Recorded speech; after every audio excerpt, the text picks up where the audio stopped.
கணபதியே நம. 1. ஞான சம்ஹிதை.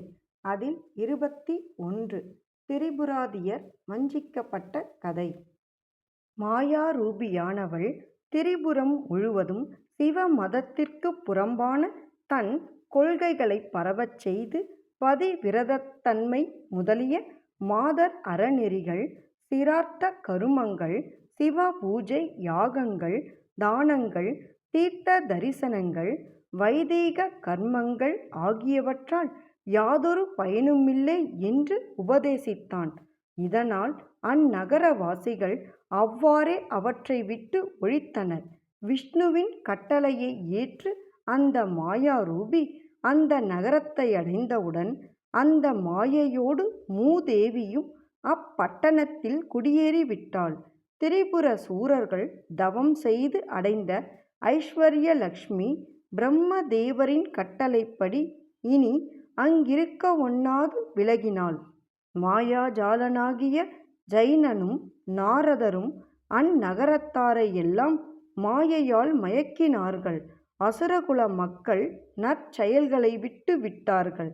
அதை கண்டதும் திருமால் இனி காரிய சித்தியாகி விடும் என்று உள்ளூர மகிழ்ந்து சிவபெருமானிடம் சென்று, மகாதேவா, பரமாத்மஸ்வரூபா, நாராயணாய, சம்சார துக்க நாசத்தை பிரம்மஞான உபதேசத்தால் போக்குபவரே, பிரம்மானந்த ஸ்வரூபரே, உமக்கு நமஸ்காரம் என்று வழிபட்டு தட்சணாமூர்த்தி மந்திரத்தை ஜலத்திலிருந்து 3.5 கோடி உரு ஜபித்துக் கொண்டிருந்தார்.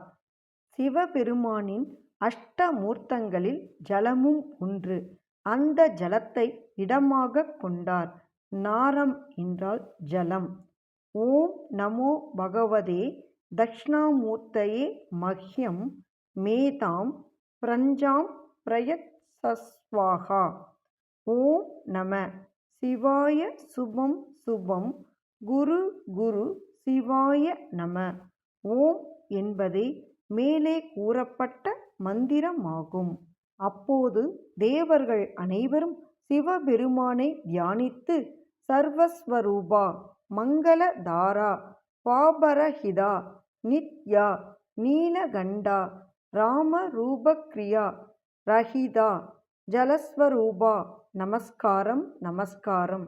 துக்கம் அடையும்போது முறையிட கட்டளையிட்ட தேவரீரே, எங்களுக்கு உற்ற துணை உம்மை பூஜிப்பதாலொழிய எங்கள் துக்கங்கள் ஒழியா.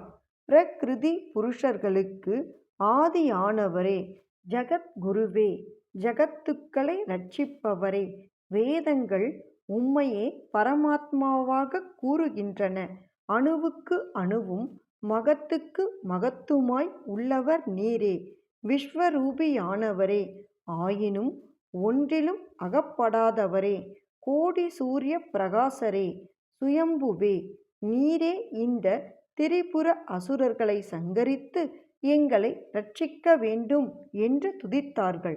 அப்போது சிவபெருமான் விஷ்ணுமூர்த்தி செய்த ஜபத்திற்கும் தேவர்கள் செய்த தோத்திரத்திற்கும் மகிழ்ந்து அப்போதே பிரசன்னமாகி திருமாலை ஆலிங்கனம் செய்து கொண்டு அவர்களை பார்த்து, தேவர்களே, விஷ்ணுவினால் செய்யப்பட்ட மாய உபாயமும் நாரதர் உடன்பாடும் எனக்கு தெரியும்.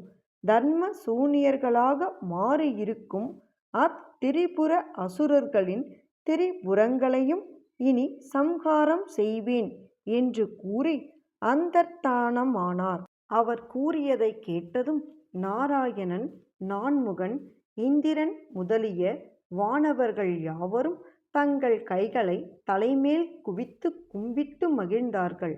இந்த சரிதத்தை கேட்டவர், சொன்னவர், எழுதியோர் முதலியவர்கள் சகலமான இஷ்ட காரியங்களையும் அடைவார்கள். திருச்சிற்றம்பலம்.